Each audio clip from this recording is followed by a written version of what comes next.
Hello and welcome to The Back Podcast, Australia's favourite gaming podcast, as voted on by us, the hosts of The Back Podcast, Australia's favourite gaming podcast. It's Monday, the 6th of June, 2022. I am Nick Richardson, and today I'm joined by Peter Margaret Burns.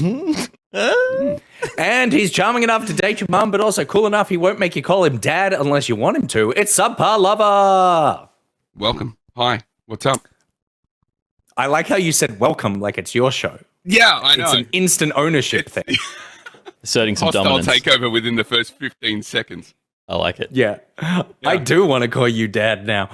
We are very excited to have you on the show, SPL. We've been trying to get you on for a while now, and you keep getting sick. And ruining our plans. But it's a pleasure to have you here. For the people who, I'm going to say it, are idiots and don't know who you are, let them know who you are and what you do on the internet.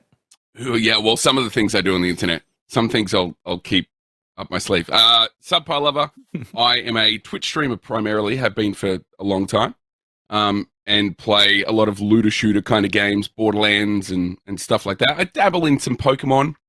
I'm sure we'll chat about that later on at some stage today. Bit of a Pokemon fan, but nothing hardcore. And I'm kind of transitioning now. I'm going to be doing some interview stuff in the future because I'm kind of like splitting my time between that and gaming. So that's what you'll mostly find me doing on the internet, at least the stuff that I'll let you see. Yeah, beautiful. And what are you playing at the moment? Like when you do video game, what's your game of choice besides the Pokemon? Besides the Pokemon, Tiny Tina's Wonderlands, the Borderlands spin-off only came out recently, so I've been doing a lot of that. They're releasing their DLCs fairly regularly, so I'm jumping in and having a crack at those. Any game really that involves, Destiny in the past as well. Any game where you've got to go and hunt a ridiculous amount of loot and pour hundreds of hours into chasing something that means pretty much nothing in the scheme of life, that's where you'll find me. I love those games. Just super addicted to the gameplay loop. You've been catching them all since Pokemon, and now you're like just catching every gun in Borderlands. It's anything that's shiny, I'm like a magpie. I just need to pick it up. Good. You and Pete are going to get on great. Yeah, hell yeah. Fantastic. Well, we're delighted to have you here, mate. An absolute pleasure. And I know we've got some people watching at the moment, including Coastal City, who's incredibly excited that you're here.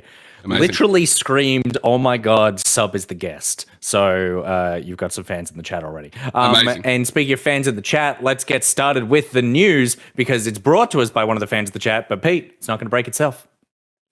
Oh, that did not work. That was such a fast intro. Wow. For the, are you going to play it again? Yeah, I'll play it again. I'll play that again. Yeah, sure. I think I'm going to have to reset that other one as well. What happened there? I blinked and I literally missed it. For everyone listening, Pete's in the studio today. So everything should work. The most unprofessional part of this entire set. Let's try that again.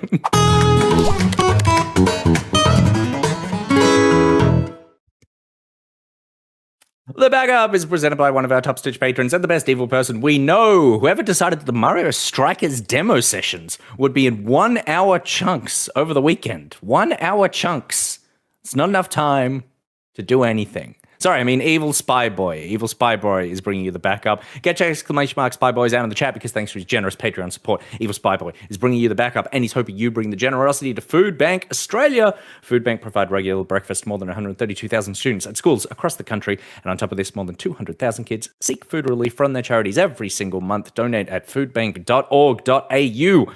There's a link in Nightbot right now, and head to tasteofmultifish.com for more info about Evil Spy Boy's proclivities. One of those proclivities is custom printing a Steam Deck holder for me with his 3D printer. And I got it, and it's amazing. It's right here, so thank you, Spy Boy.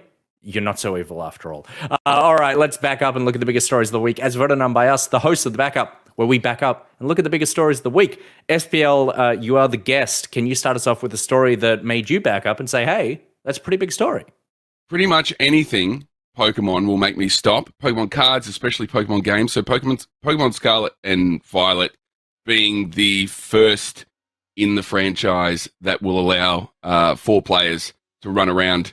You can share your Pokemon catching experience. That really caught my eye. And the fact that it's I think this is going to be the very first officially open world Pokemon game where you're able to explore literally the entire map, not in the way that they force you to in that faux open world kind of feel where you're guided via the story.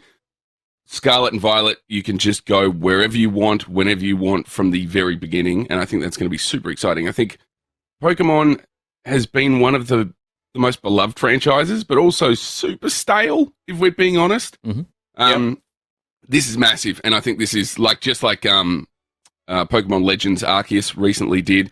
It's going to bring this to an entire new generation of fans. I was never actually a big Pokemon player as a kid. I kind of skipped it entirely. And it's just as an adult where you kind of get in. It's got that Breath of the Wild open world feel. I think this is going to be a really good game. Absolutely. Hey, did you get a chance to play Arceus at all? Yeah. Cool. I don't play a lot of games. It's like the curse of being a creator. I'm sure you guys know to an extent as well.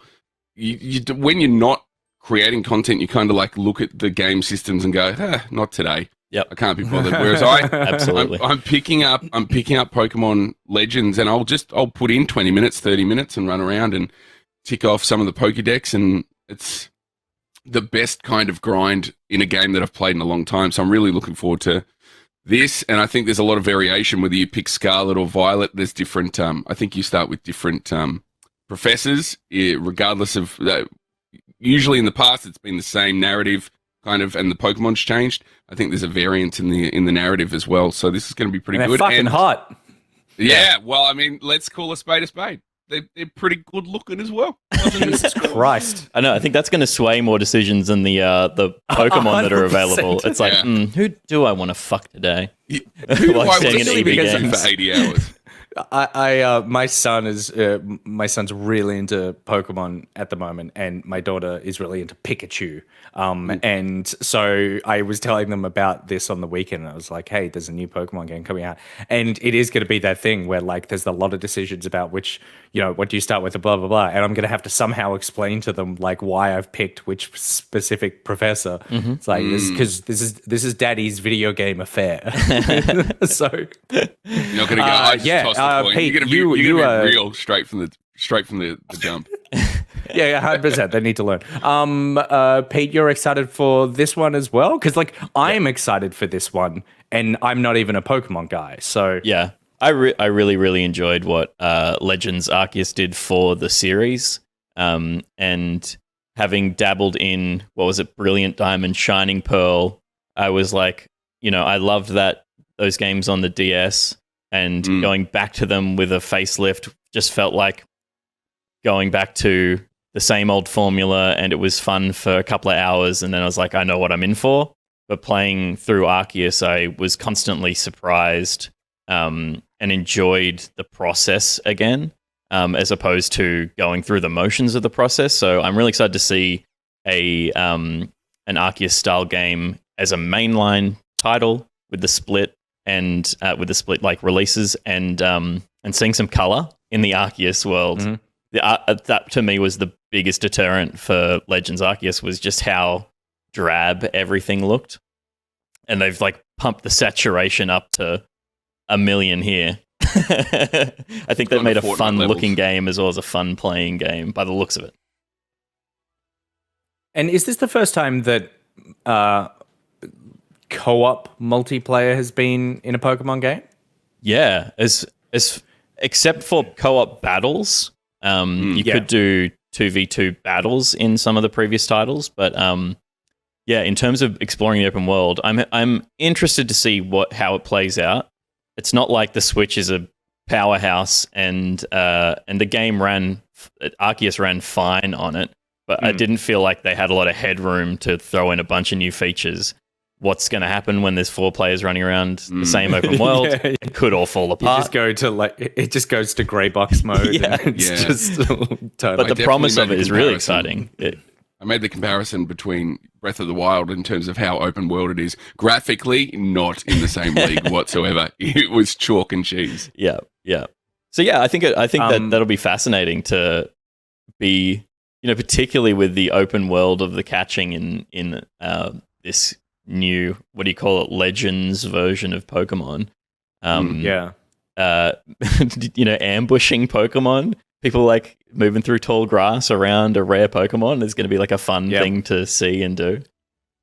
Yeah, I really hope, like, I'm setting my expectations for the multiplayer higher than I think they should be, which is that you could play the entire game with a buddy. And I think it probably won't be like that. It might be that there are areas you can go to and do that. But I would love that because I think that something in terms of co-op that Nintendo have been traditionally really good at is knowing that really they're like the primary kids console. So many of their games are enjoyed by adults but aimed at children. And they do Mario, Kirby, Yoshi. They all have these great like someone can help someone play a game. Like someone can be the star that spins around and collects things while an adult can control a third-person camera style setup. So for something like this, I think that I would love to be able to sit on the couch with like my Switch Lite while Banjo's playing the game on the TV, and I can sort of run around and help with the more complicated things, and he's like setting up a trap and throwing the ball and stuff, and I'm actually like going through menus, selecting shit. To me, that would be perfect. But I feel like we may not get there. Regardless, I'm really excited to check this one out. I think it looks great. Arceus was a huge letdown just visually for me. I was like, oh, I like the idea of this slightly open world thing, but it's just so drab and so boring looking. The color in here looks fantastic. I love the little Duck Mussolini starter Pokemon, which I'm definitely going to begin with. We got hot trainers. We got co-op multiplayer. They seem to have leveled this up, and it's coming out at the end of the year. The Pokemon never stop. I cannot believe how many Pokemon games have come out in like the last 5 years. It is fucking insane. It is like, this is why they don't have time to iterate too much, because they release too many games. It's like Call of Duty. It's kids' Call of Duty. They should put that on the box. They should. They definitely should. Nintendo definitely want to be affiliated with Activision in some capacity right now. That would be a great idea for them. Okay, cool. Everyone's excited for the Pokemon this year, and we'll get more information as it comes out. But yeah, expectations through the roof at the moment. There's nowhere to go but down, SPL.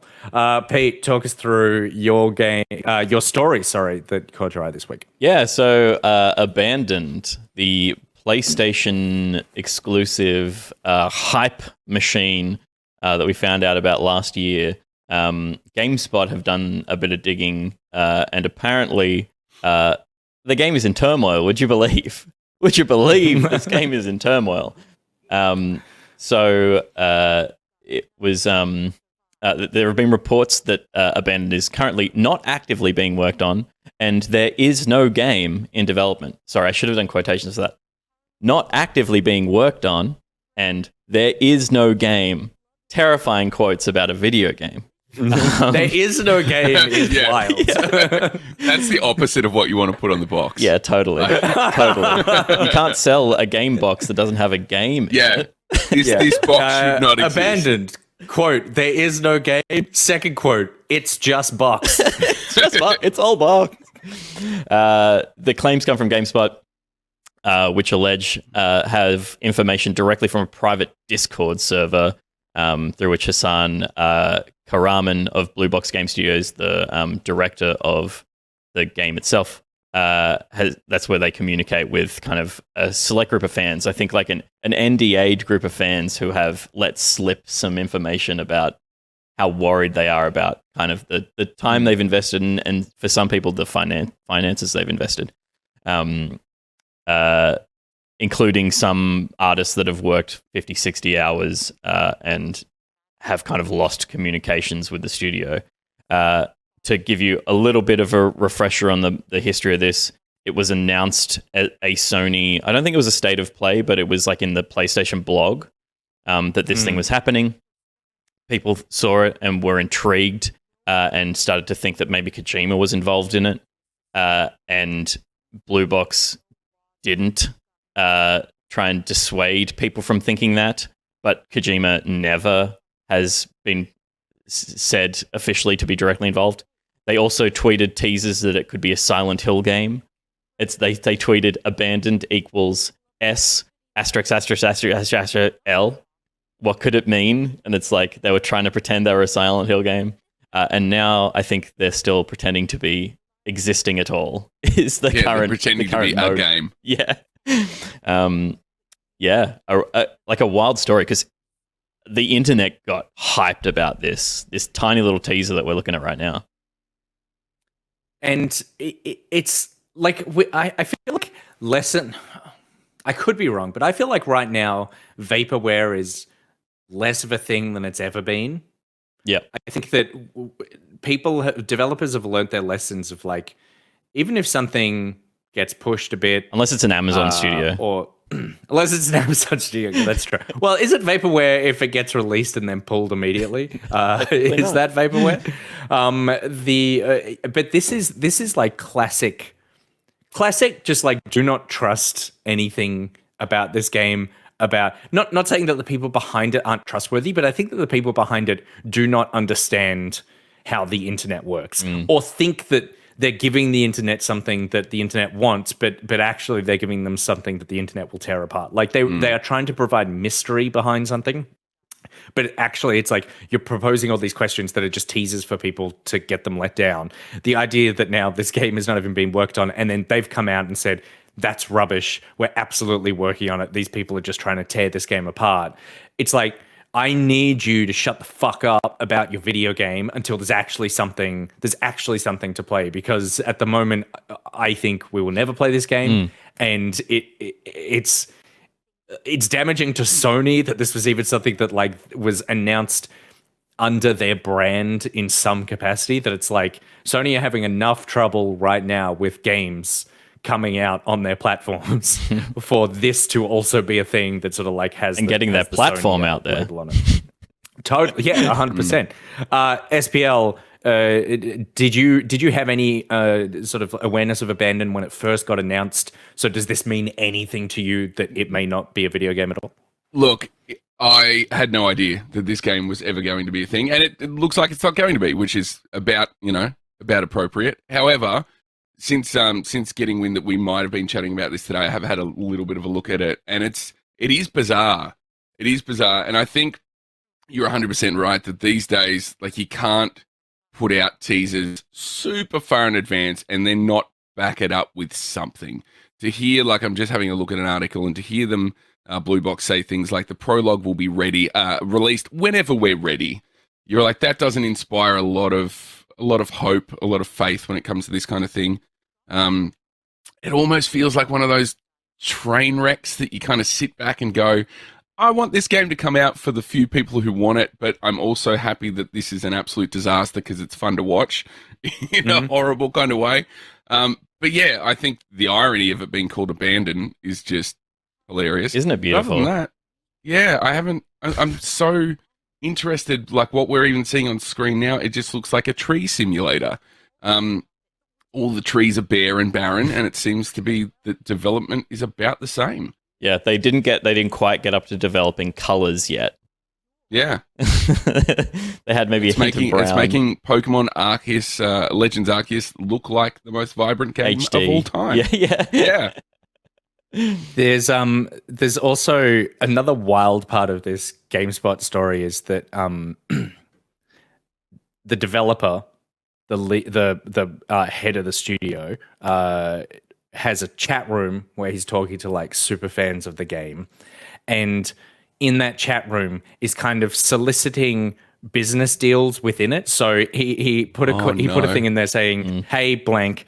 I have a not so random question for you. It's actually that I trust you. I'm looking for storage space in the US because Sony told me the US versions of the physical game can't be shipped overseas. So instead of looking for a storage hub and having me actually go there, I wanted to ask, would you be available to do this for me? So instead of looking for a spot, have the stuff delivered to an address you have access to, and then ship it overseas to this blue box address.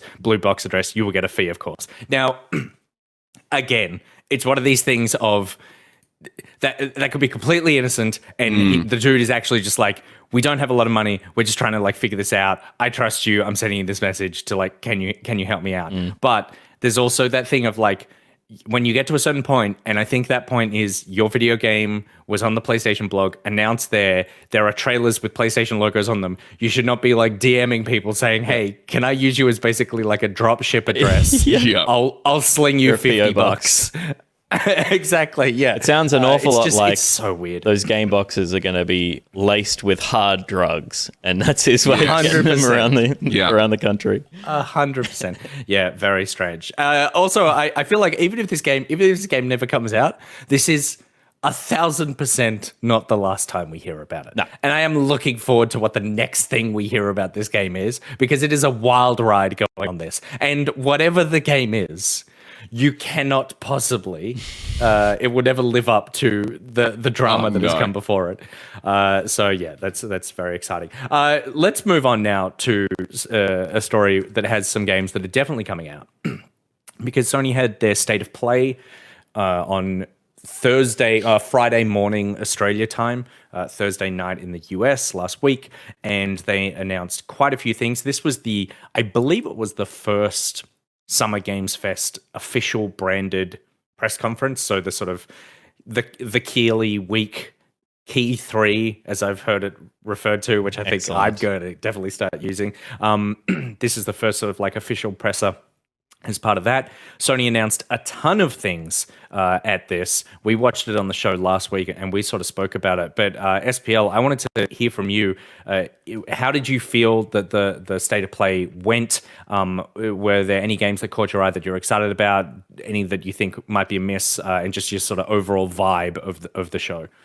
I was pretty impressed with it. Like, I was unwell the week that it was going on, so I didn't sit and kind of binge it all at once.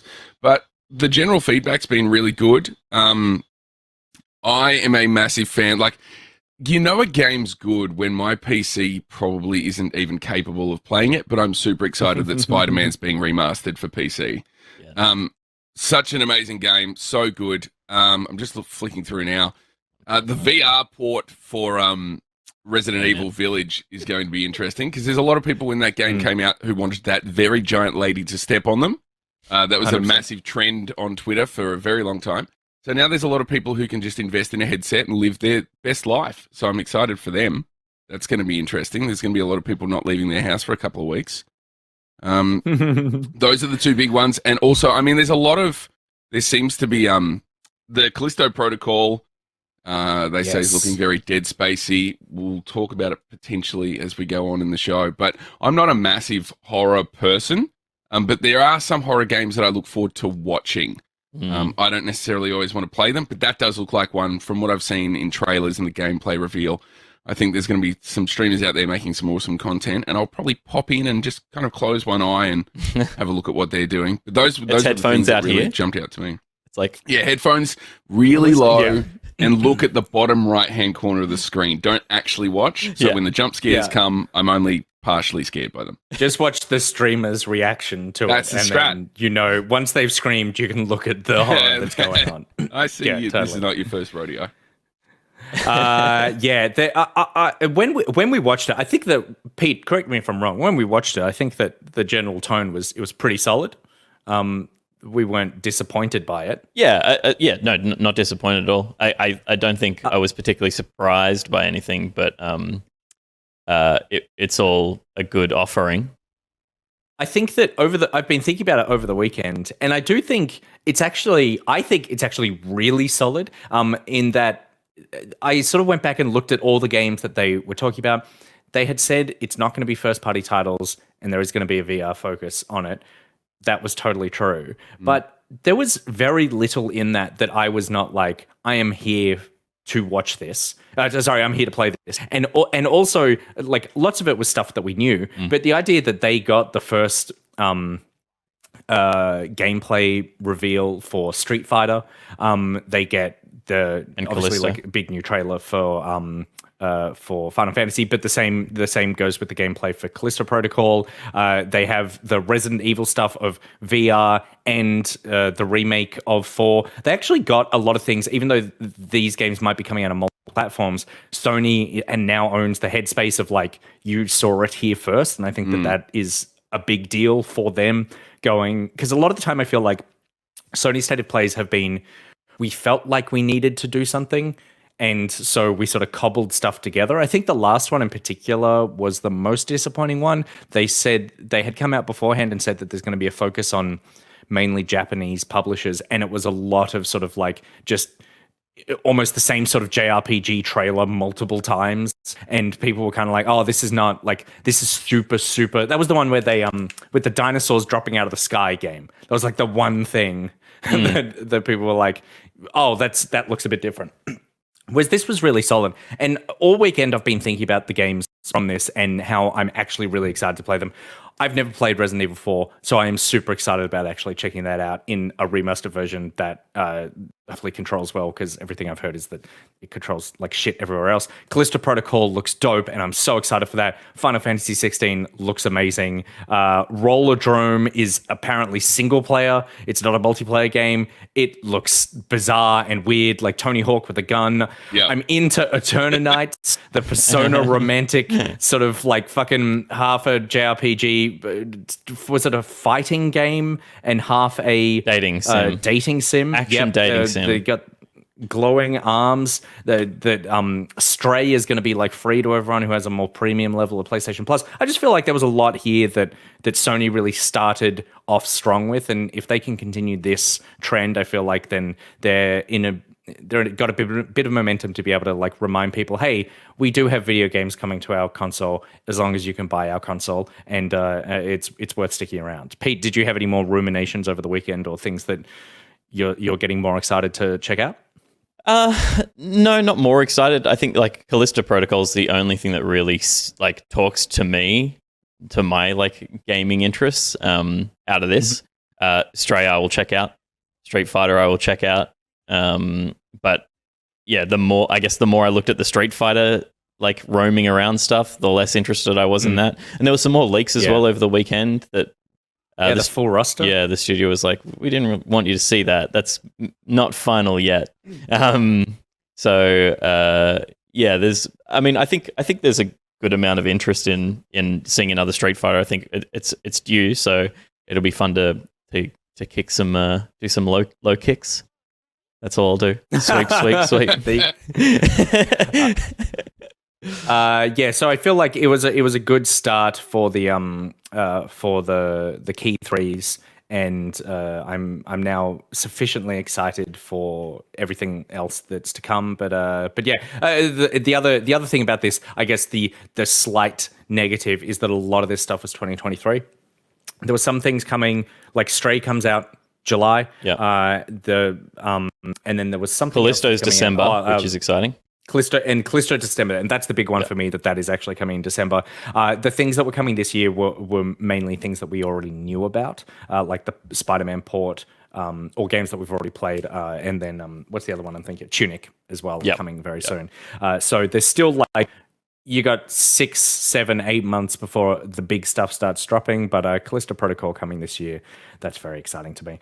Moving on now to announcements and delays. Callisto Protocol, as we mentioned, got a confirmed release date. It's coming 2nd of December to PlayStation, Xbox, and PC. Stray is coming on July 19th for PS5 and PS4, and it's going to be free or included on the PlayStation Plus Extra and Deluxe tiers for no extra cost to subscribers. Resident Evil 4 Remake is coming on the 24th of March 2023, and the aforementioned Pokemon Scarlet and Violet is coming on November 18th, but delayed the Prince of Persia Sands of Time Remake, which has been...